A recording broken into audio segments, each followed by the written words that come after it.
A perseguição religiosa sempre foi uma das estratégias de Satanás para oprimir ao povo de Deus e causar dor no coração de Deus. E hoje eu quero falar a você sobre isso.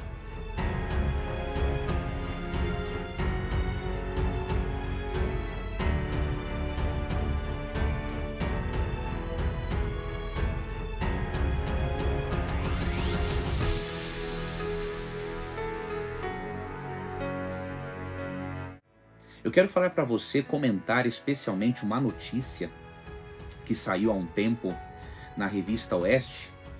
Uma notícia de que na Coreia do Norte, um bebê de 2 anos foi condenado à prisão perpétua porque os pais foram pegos com a Bíblia. Eu vou comentar essa notícia e vou mostrar também para você que a perseguição sempre foi uma estratégia usada ao longo da história, tá? E também eu quero mostrar para você como que Deus orienta um cristão a agir diante da perseguição, e quero mostrar para você e indicar até mesmo 2 livros que tratam do seguinte assunto. Momentos antes de Cristo voltar, Apocalipse 13 profetiza que vai haver uma perseguição muito intensa contra os cristãos no desfecho final do conflito cósmico entre Cristo e Satanás. Então acompanhe esse vídeo até o final, porque ele vai ajudar você bastante. Primeiramente, quando você lê o Antigo e o Novo Testamento, você percebe, já na história bíblica, na história do povo de Deus, que a perseguição religiosa sempre foi uma das estratégias do inimigo. Você vê isso no Antigo Testamento, também no Novo Testamento. Por exemplo, em Apocalipse 12, né, ali você vê a história da igreja cristã, a história de perseguição, né, desde o período, ali Apocalipse 12 foca, né, no período medieval, né, quando os cristãos foram perseguidos por Roma papal, né? E aí, Apocalipse 12 tem uma sequência no capítulo 13 que mostra que essa perseguição será intensificada novamente pouco antes de Cristo voltar. Então a Bíblia mostra, né, que sempre existiu a perseguição e que ela vai se intensificar pouco antes da volta de Cristo. Eu vou indicar alguns livros depois para você estudar sobre esse tema. Eu quero comentar com vocês, em especial, agora a perseguição, né, que ocorre na Coreia do Norte. Então essa notícia aqui que eu li há algum tempo, eu separei essa notícia, isso aqui é uma coisa muito séria. Diz assim: um bebê de 2 anos e toda a sua família foram condenados à prisão perpétua depois que seus pais foram flagrados com uma Bíblia na Coreia do Norte, revelou o Relatório Internacional de Liberdade Religiosa de 2022 dos Estados Unidos. O caso aconteceu em 2009, mas foi revelado apenas neste mês pelo novo relatório, no mês aqui em que a notícia foi publicada, né? Pelo novo relatório sobre a religião dos Estados Unidos, feito pelo Departamento de Estado norte-americano. Segundo o documento, pelo menos 70 mil cristãos estão presos na Coreia do Norte por seguirem a Jesus Cristo. A estimativa é que o país mais fechado do mundo, que é a Coreia do Norte, tenha entre 200 mil e 400 mil cristãos professando a sua fé na clandestinidade. Então veja que absurdo, né? Chegar ao ponto de um bebê de 2 anos ser condenado à prisão perpétua juntamente com os pais porque eles foram pegos com uma Bíblia. É bom que você saiba, mas na Coreia do Norte, né, existe um regime totalitário, né, que é do Partido dos Trabalhadores da Coreia, tá? Que seria para nós PTC, ok? E obviamente é um partido comunista. Como eu falei antes, a perseguição sempre fez parte das estratégias de Satanás. Então não é só o comunismo quem perseguiu cristãos ao longo das eras, tá bom? Então eu estou falando agora do momento atual, tá? Então o Partido dos Trabalhadores da Coreia persegue cristãos. E eu tenho aqui um livro, eu vou repartir com você alguns trechos deste livro, e aí depois eu vou mostrar para você como agir diante da perseguição e qual é a promessa de Deus para isso. Esse livro aqui, de Luiz Antiqueira, né, Antequera, Cristofobia, a perseguição aos cristãos do século XXI. Esse é um livro muito interessante, tá? Esse aqui é um livro da ID Editora, e eu vou ler aqui alguns trechos para você, em que ele fala da Coreia do Norte. Aqui existem dados, tá? Relatórios são mencionados. Eu vou ler aqui para você, tá bom? Primeiro, aqui na página 113, né, começa dizendo o seguinte: falar da Coreia do Norte é falar de um dos maiores perseguidores de cristãos no mundo, para não dizer o maior, que ocupa o primeiro lugar em todas as listas de perseguição religiosa. Antes da Guerra da Coreia, né, de 1950 a 1973, que terminaria com a divisão do país em dois e a instauração da férrea ditadura comunista em sua parte norte, estima-se que no país havia 300 mil cristãos, dos quais 50 mil católicos. Hoje, de acordo com o relatório de liberdade religiosa de 2014 da Ajuda à Igreja que Sofre, o regime reconhece a existência de 3 mil católicos, olha, de 50 mil para 3 mil, né? Embora, sem dúvida, haja uma igreja subterrânea muito perseguida, cuja dimensão é impossível de determinar. Vale notar que na Coreia do Sul, 43% da população é cristã, o que pode nos dar uma ideia da quantidade de cristãos que poderia haver na parte norte do país antes da política de extermínio implementada pelo regime comunista. Alguns relatórios falam de 30% de cristãos no que é hoje o território da Coreia do Norte. Então você vê aqui a diferença, não é? Enquanto na Coreia do Sul 43% da população é cristã, na Coreia do Norte, desconsiderando obviamente a igreja que está escondida, de 300 mil cristãos, dos quais 50 mil eram católicos antes da Guerra da Coreia, não é?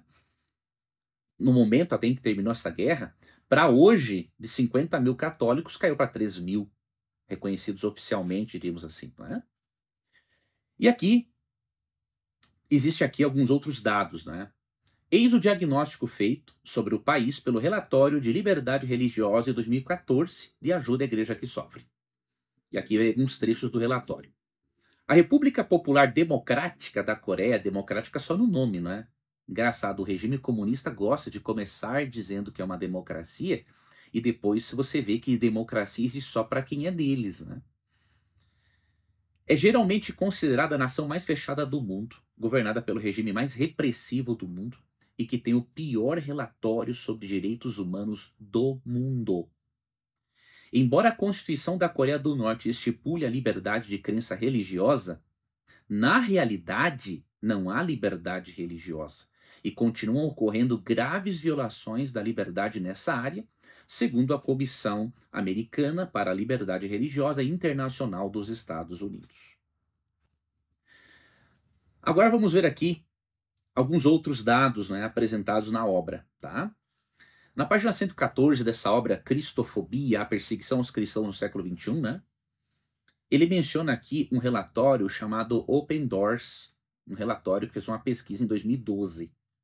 De acordo com o relatório, aumentou o número de espiões que buscam cristãos coreanos na China e membros das organizações de auxílio aos refugiados norte-coreanos.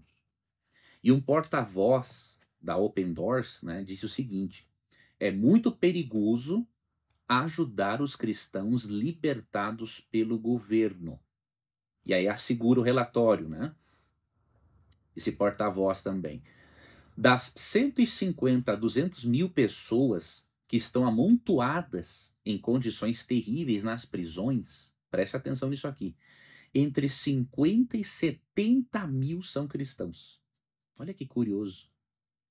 A Coreia do Norte lidera a lista da Open Doors de países contra a liberdade religiosa por 12 anos consecutivos. Ou seja, uma pessoa que fala bem de um regime comunista, ela não pode, ou ela é muito ignorante e é sincera, né? Ou se ela não for ignorante, ela é desonesta intelectualmente e você não pode confiar numa pessoa dessas. Tá? Você tem que não fazer inimizade, mas você tem que se afastar de uma forma saudável desta pessoa, né? Porque um país onde esse regime por 12 anos consecutivos lidera a lista de países contra a liberdade religiosa, você não tem como confiar numa pessoa que defende um regime desses, né? Tem que se afastar mesmo, tá? E aí, outra informação aqui diz que lá ocorre perseguição sistemática dos cristãos, abusos de liberdade religiosa, execuções, abortos forçados e tortura de dissidentes. Situação atual na Coreia do Norte. Agora vamos para a situação atual. Já estou finalizando aqui para ler para você alguns textos bíblicos, tá? Páginas 116 e 117 do livro. Em setembro de 2013, o jornal britânico Daily Mail, comentando a notícia de que Kim Jong-un havia ordenado a execução de sua ex-namorada, a cantora Yeon Song-woo, e com ela outras 11 pessoas, esse jornal expôs a tese de que a cantora teria sido descoberta em posse de uma Bíblia.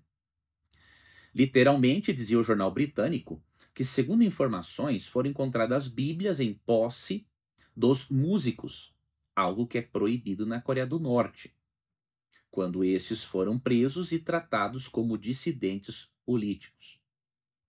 A sentença, aliás, teria sido por fuzilamento em público, diante de seus próprios familiares. E estes seriam enviados para campos de trabalho culpados por associação, segundo a original legislação norte-coreana. Em 2013, a Asia News informou que o guia turístico americano Kenneth Bae foi condenado a 15 anos de trabalhos forçados, acusado de um crime contra o Estado. Mas tudo indica que foi a sua condição de cristão devoto e a suspeita sobre suas atividades proselitistas que lhe renderam a sentença. A pena foi a mais alta já proferida contra um estrangeiro no país. Em junho de 2014, Kim Jong-uk, missionário batista de nacionalidade sul-coreana, acusado de espionagem e traição, foi condenado a trabalhos forçados perpétuos. Em julho de 2014, descobriu-se que o cristão americano Jeffrey Fowler seria julgado por atos hostis contra o Estado por deixar uma Bíblia em um hotel. Olha bem, atos hostis contra o Estado por deixar uma Bíblia no hotel. Olha a barbaridade. Apesar de sua família insistir que ele não tinha intenções missionárias. Então, essas são algumas das informações que esse livro nos apresenta, né, sobre o que acontece na Coreia do Norte. Esse livro fala de outros países, tá? É um livro interessante. Ele está aqui na minha lista de leituras, né? Ele fala, por exemplo, da perseguição na China, Síria, Iraque, Irã, Paquistão, Arábia Saudita, Egito, Sudão e Sudão do Sul, Quênia, África Central, Mali, Nigéria, Turquia, Índia, Estados Unidos, que também ocorre, obviamente, mas não nessa proporção do comunismo, obviamente, França, Reino Unido e Espanha. Então são vários relatos, né, que seriam interessantes você ter. Bom, como agir diante de uma perseguição? Existem vários textos bíblicos, tá? Mas eu vou aqui ler para você dois. Quero também ler as promessas de Deus para os seus filhos que enfrentam perseguições e finalizar indicando dois livros para você ler sobre a perseguição final que vai haver contra os cristãos pouco antes de Cristo voltar. Bom, primeiro, como agir? Jesus Cristo, no Evangelho de João, capítulo 16, versos 1 a 4, ele já previu que isso aconteceria, obviamente, e já nos deu também orientações. Vou ler na King James atualizada. Eu vos tenho prevenido sobre esses acontecimentos para que não vacileis na fé. Eles vos expulsarão das sinagogas, e mais, chegará o tempo que, quando quem vos matar, pensará que está prestando um culto a Deus. Né? Lutero, Calvino, né, interpretaram esse texto como uma referência ao período medieval, né, quando Roma papal, tá, perseguiu cristãos e matava, inclusive, pessoas em nome de Deus. Então, teólogos protestantes veem nesse texto este período da história. Continua, cometerão essas atrocidades porque não conhecem o Pai, tampouco a mim. Cristo diz assim que quando alguém persegue uma pessoa, seja em nome de Deus ou em nome do comunismo, essa pessoa não conhece a Deus. E muito menos a Cristo. Porque se conhecesse, não faria isso. Então são pessoas que estão sob o domínio do demônio. Okay? São instrumentos de perseguição do demônio. Tá? Para oprimir os filhos de Deus e causar dor no coração de Deus. Verso 4. Entretanto, tudo isso vos tenho dito para que quando o momento chegar, vos lembreis de que eu vos adverti. Cristo não quer que nós sejamos pegos de surpresa, né? Não vos disse isso desde o começo, porque eu estava convosco. Então chegou o momento certo de Cristo advertir os seus seguidores. E aí, Cristo tem uma promessa aqui em Lucas 21, 19. Né? Vamos ver a promessa de Paulo. Primeiro, vamos ver aqui como agir. Então, primeiramente, Cristo diz o seguinte, ó, não deixe que a sua fé vacile por causa disso. Olhe além. Saiba que algo a mais lhe aguarda e que o castigo no lago de fogo e depois a aniquilação aguarda esses ímpios perseguidores. Então você mantém a sua fé fixa em Jesus. Outro texto que ensina com mais detalhes como devemos agir é 1 Pedro 4, 12 a 19. Tá? Talvez você seja perseguido no seu trabalho, perseguida no seu trabalho, na universidade, né? Você quer expressar uma opinião bíblica ou uma opinião mais conservadora e de repente um professor te esculacha na frente dos colegas. Isso também é uma forma de perseguição, né? Então, esse texto se aplica às pessoas de todas as épocas, independente do nível de perseguição que elas enfrentem, tá? Então, 1 Pedro 4, 12 a 19 é outro texto importante nesta orientação. Amados, não vos assusteis com a provação que surge entre vós, como fogo ardente, com o objetivo de provar a vossa fé. Não entendais isso como se algo estranho vos estivesse acontecendo. Por quê? Porque nós estamos num conflito entre o bem e o mal, então é de se esperar que isso aconteça. Não é para você se contentar, não. Não é isso. Pedro só está advertindo o seguinte, olha, isso tem que acontecer mesmo. Um mundo longe de Deus, pessoas que não têm a mente direcionada pelo Espírito Santo, elas vão fazer o mal. Então você tem que estar preparado para a realidade, tá? Verso 13. Contudo, tá? Contudo, alegrai-vos por serdes participantes dos sofrimentos de Cristo, para que também vos alegreis e exulteis na revelação da sua glória. Então ele fala não para se alegrar da dor e do sofrimento, mas por ser participante do sofrimento de Cristo. Porque se Cristo sofreu e venceu, a vitória de Cristo também é sua, e você vai se alegrar e exultar quando ele revelar-se de forma gloriosa, voltando das nuvens dos céus com poder e grande glória, como diz Mateus 24, 30, Apocalipse 1:7, entre outros textos. Se sois insultados por causa do nome de Cristo, verso 14, bem-aventurados ou felizes sois, porquanto sobre vós repousa o Espírito da glória, o Espírito de Deus. Então, quando você é insultado por causa de Cristo, é porque você tem o Espírito Santo com você. Entende? Porque existe um conflito entre o Espírito Santo e o Espírito das trevas, que é o diabo. Então é óbvio que quem tem o Espírito Santo e age de acordo com a vontade do Espírito Santo, essa pessoa vai ser perseguida pelo espírito do demônio. Ok? Então é um bom sinal. Por exemplo, eu fico contente, sou bem sincero. Lógico, eu fico chateado a princípio, eu sou um ser humano. Eu não gosto de ser xingado. Mas quando eu vejo um hater me xingando e dizendo que eu sou filho do diabo, que eu sou isso e aquilo, eu acabo ficando contente, porque se eu tô agradando a Deus, eu tô desagradando o diabo. E tô desagradando o servo do diabo também. Então esse aí tu tem que desagradar mesmo. Não tem que se preocupar com ele. Não tem que perder tempo com ele. Ok? Verso 15. Aqui é um porém. Mas nenhum de vós sofra como homicida, ladrão, praticante do mal, ou como quem se intromete em negócios alheios. Ou seja, se você sofrer neste mundo, então que você sofra por fazer o bem, por seguir a Cristo, por falar em Cristo, mas não sofra por ser criminoso. E não sofra também por ser bisbilhoteiro. tá? Porque tem gente que se intromete na vida dos outros e vai colher resultados, tá? Então não soframos pela prática de crimes. Verso 16: entretanto, se sofrer como cristão, não se envergonhe disso.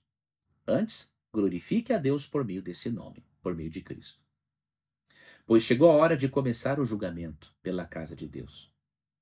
E se começa primeiro conosco, aqui fala da primeira fase do juízo, né, o juízo pré-advento, qual será o fim daqueles que não obedecem ao evangelho de Deus? Então Deus está dizendo o seguinte, olha, está em andamento um juízo. Saiba que esses perseguidores vão ter o destino que eles merecem. Tem muitos perseguidores, inclusive no Brasil, de uma forma mais mascarada, que vivem como se Deus não existisse. Que vivem como se não existisse um juízo final. Cuidado. Se você é um desses perseguidores, Deus ainda está lhe dando uma chance para você parar com isso, enquanto ainda tem. Verso 18. E, se é com dificuldade que o justo é salvo, que será do ímpio pecador? Que aguarda para aquele que não se arrepende e continua perseguindo pessoas. Verso 19. Portanto, aqueles que padecem de acordo com a vontade de Deus devem confiar sua vida a seu fiel Criador e seguir praticando o bem. Que texto fantástico, né? Aqui nos ensina como vivermos diante da perseguição. Entre os conselhos, né, que eu já mencionei aqui, confie a sua vida ao fiel Criador e siga praticando o bem, não pagando o mal com o mal.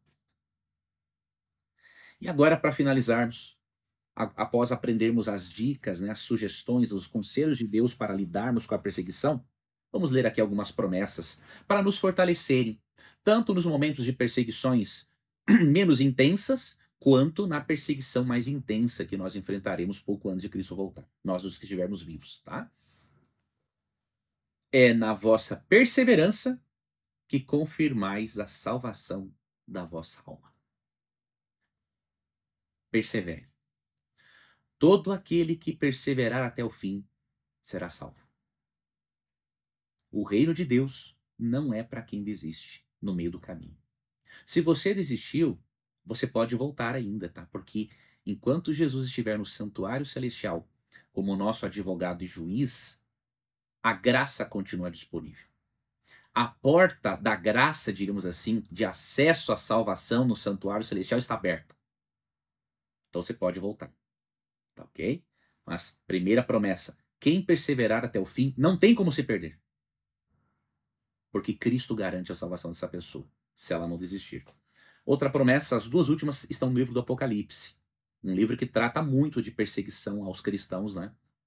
Especialmente ali no final, especialmente ali no primeiro século, né? Mas segue ao longo de toda a história.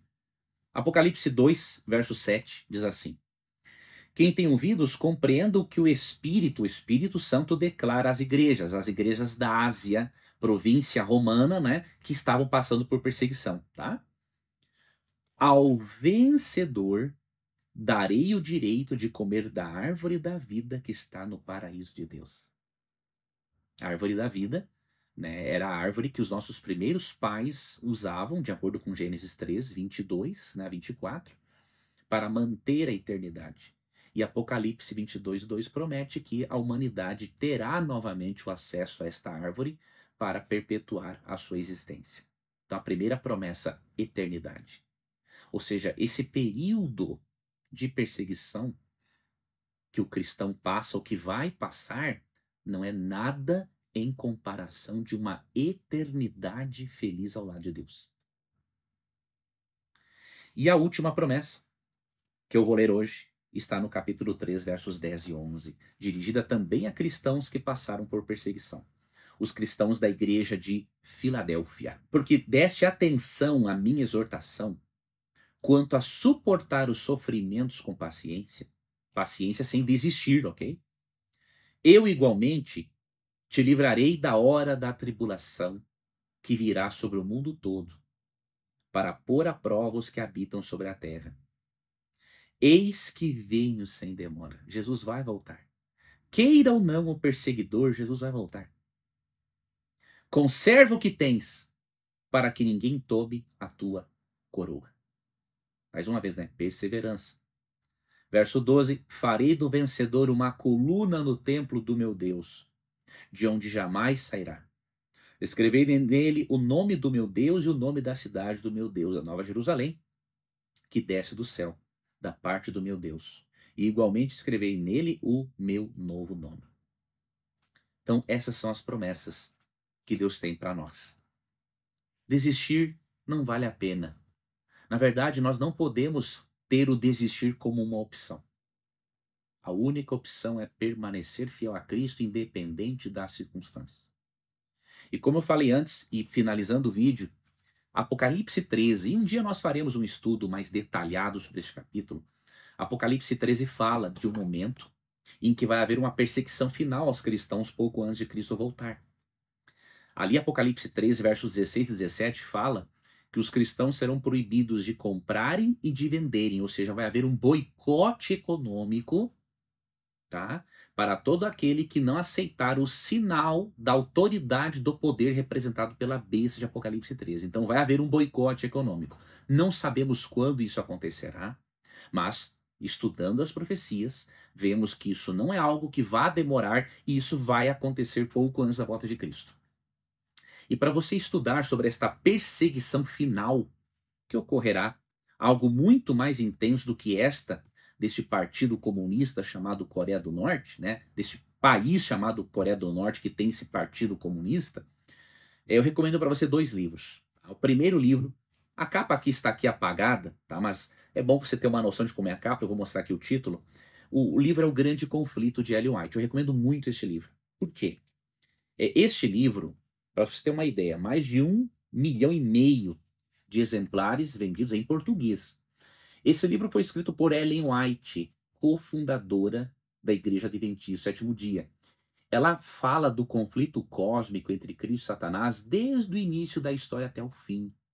Então eu recomendaria muito este livro. Creia ou não você em Ellen White como profetiza, não importa, leia este livro. Você vai ter aqui dados bíblicos e históricos para você entender sobre a perseguição aos cristãos, especialmente sobre os eventos relacionados ali a Apocalipse 13, tá? Então eu recomendo muito este livro, o livro O Grande Conflito. Vou deixar o link para você também na descrição. E o segundo livro, esse aqui, ó, Apocalipse 13.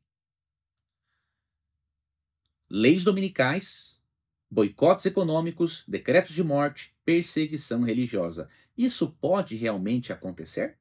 Esse aqui é um livro de Mervyn Moore, tá? Este livro é muito interessante. Ele mostra a base bíblica e histórica para o método historicista de interpretação apocalíptica, das profecias apocalípticas.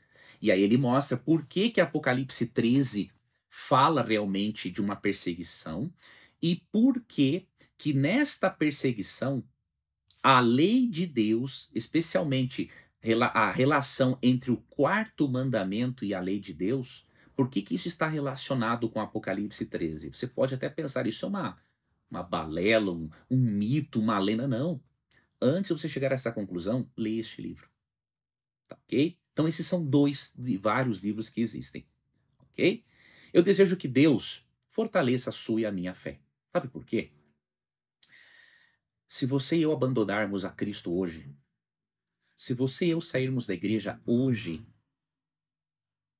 a probabilidade de resistirmos aos eventos finais da história deste mundo, a probabilidade é 0. Se você, por exemplo, pensa em ser da igreja porque se desentendeu com o pastor, você acha que você vai permanecer na igreja quando você for boicotado economicamente? Não vai. Se você pensa em ser da igreja porque um idiota falou mal de você, você acha que você vai perseverar quando a perseguição contra os cristãos realmente ocorrer? Sabe que você não parou para pensar no que Jesus disse em Mateus 13, de que na igreja vai existir o trigo e o joio até a volta de Cristo e que somente Ele, com os anjos, poderá fazer essa separação? Então não permita que o joio tire você da igreja. Permaneça na igreja Porque o joio Deus vai limpando e porque Deus vai queimar o joio no lago de fogo. O que você e eu podemos fazer? Decidirmos ser trigo e não joio. Tá bom? Que Deus te abençoe. Se inscreva aqui no canal, compartilhe esse vídeo com outras pessoas. Vai ser uma honra para mim poder ajudar você no estudo da palavra de Deus. Um abração e até um próximo encontro. Participe agora da mentoria de interpretação bíblica, a Bíblia fácil de entender. Estude de uma forma simples e didática comigo e entenda textos difíceis. Compreenda e aplique a palavra de Deus à sua vida.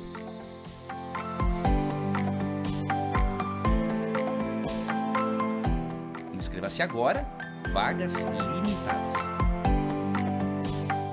Tudo bem? Eu me chamo Leandro Quadros, sou mestre em teologia e eu gostaria de convidar você a se inscrever na minha Masterclass de Interpretação Bíblica. Ali eu estou dando dicas da hermenêutica, que é a ciência responsável pela interpretação do texto bíblico.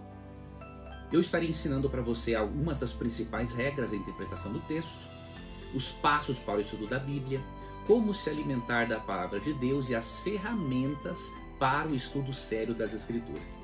E no momento da sua inscrição você vai ganhar de presente um e-book que eu preparei com um pouco mais de 50 páginas, que vai ser o seu guia, vai lhe ajudar ao longo da sua jornada de estudo da Bíblia. Então quando você enxergar um botão, clica nele, matricule-se, vai ser uma honra para mim ter você como aluno, ter você como aluna.